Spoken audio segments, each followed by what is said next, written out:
آپ صلی اللہ علیہ وسلم فرماتے ہیں، عورت سے نکاح 4 باتوں میں سے کسی بات کا لحاظ کر کے کیا جاتا ہے۔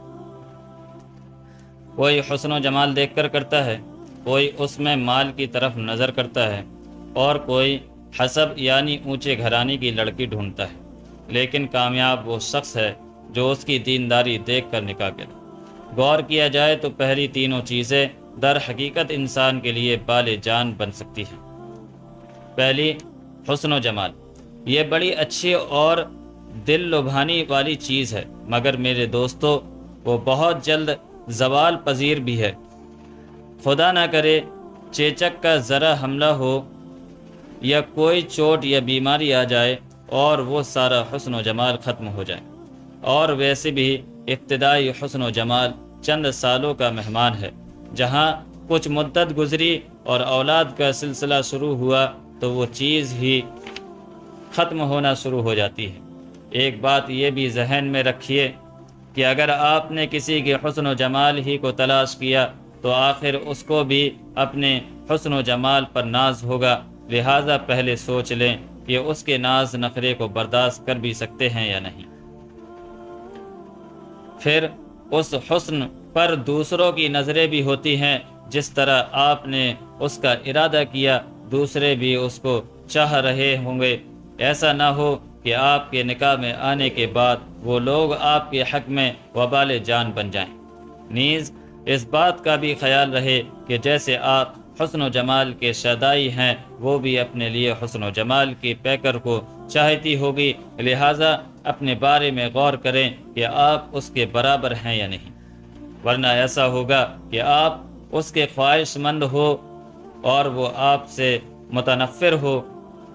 آپ اس کے لیے اپنا سب کچھ قربان کرنے کے لیے تیار رہو اور وہ آپ سے دور رہنے کی تدبیر کر رہی ہوگی۔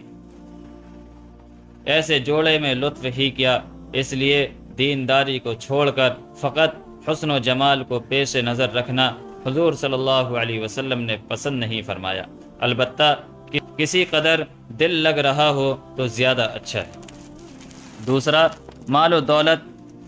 کچھ لوگ وہ ہوتے ہیں جن کی نظروں میں مال و دولت کی بے پناہ اہمیت اور اس کی وقعت و عظمت ہوتی ہے، اور وہ کسی مالدار عورت کو اسی بنیاد پر چاہتے ہیں کہ گھر کی عزت میں اضافہ ہو اور مکان آباد ہو جائے۔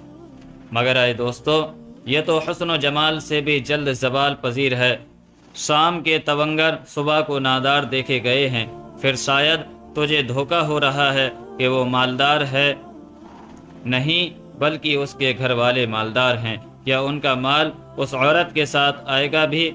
اور اگر آیا تو کیا تیری مردانہ غیرت اس کے لیے تیار بھی ہے کہ تو مرد اور شوہر ہو کر بیوی کے مال و متاع پر رال ٹپکائے؟ البتہ اگر وہ مالدار گھر کی ہے تو اس کی ضرورتیں اور فرمائشیں بھی اس کے انداز کی ہوں گی۔ کیا تجھ میں اس کا پورا کرنے کا حوصلہ بھی ہے؟ ظاہر ہے کہ ہاتھی کی خوراک اس کے موافق چاہیے تو وہ تیری روکھی سوکھی روٹی پر قناعت کیسے کرے گی؟ پھر روزانہ لعن و طعن سننے ہوں گے اور روٹھنا اور منانا روز روز کا مشغلہ ہو جائے گا، تو وہ تیری شکر گزار بن کر کیسے رہے گی؟ اب زندگی میں تو تابع ہوگا اور وہ تم پر حاکم۔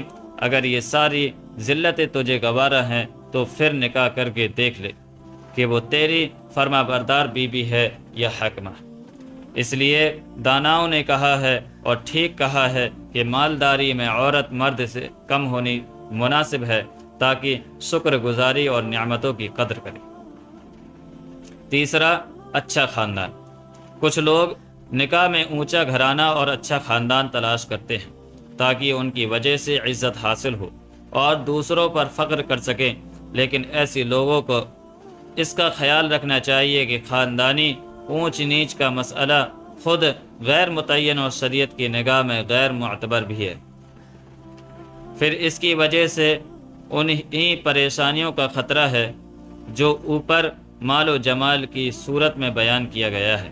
اس لیے صاف بات یہ ہے کہ اگر دینداری نہ ہو تو مال و جمال یا حسب و نسب مطلق قابل اعتماد نہیں، نیز بے دینی کی صورت میں عورت کی عفت اور پاک دامنی بھی خطرے میں ہے، جو اس کا اصلی جوہر ہے۔ چوتھی، دینداری۔ عورتوں میں دیکھنے کے لائق سب سے اہم دینداری ہی ہے۔ اگر وہ نماز روزہ کی پابند ہے، اچھے اخلاق سے متصف ہے اور امور خانہ داری سے واقف ہے، اور اگر اس کا گھرانہ بھی دیندار ہے، تو اے دوست، اس سے بڑھ کر کوئی نعمت نہیں ہے۔ یہ وہ جوڑا ہے جس کو رسول اللہ صلی اللہ علیہ وسلم نے پسند فرمایا ہے۔ دینداری کے ذیل میں اس کا بھی لحاظ کیا جائے کہ اس کے عقائد کیا ہیں، خیالات اور رجحانات کیسے ہیں، ان میں ایمانی جذبے ہیں یا نہیں، ورنہ خدا نخواستہ نئی تعلیم کے اثرات اور بے حیائی اور بے حجابی پائی گئی تو خطرہ ہے کہ تمہیں بھی لے ڈوبے اور اپنی اولاد کو بھی اسی رخ پر لگا دے۔ اسی طرح عورت کا بد زبان اور فحش گو ہونا اور سیر و تفریح کا شیدائی ہونا اور اقارب و اجانب سے اختلاط و میل جول نقصان دہ ہے۔ اس طرح کی عورتوں سے بھی تعلق مفید نہیں۔